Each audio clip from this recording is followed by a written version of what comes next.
छी अपने सबके मिथिला संस्कार पर स्वागत करै छी। अपने सब लगमे एकटा सामा के गीत लेलहुँ हँ, से सुनू।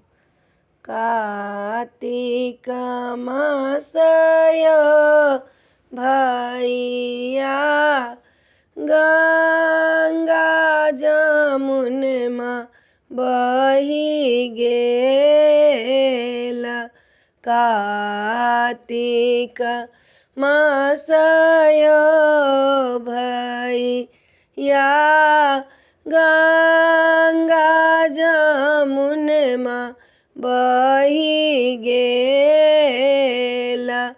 कोना हम आए भैयो फलना भैया बाढ़ी नदिया आबि गेल।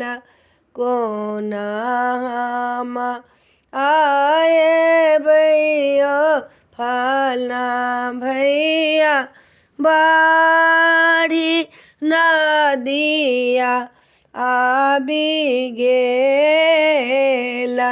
जूनी कानू जूनी खिजुगे फलना बहिनो नैया दे पठाए। ओही नैया बैसी है गे फलना बहिन आही पार चली आएब। सामा खेल जाई है गे फलना बहिन अपना गे नैहर।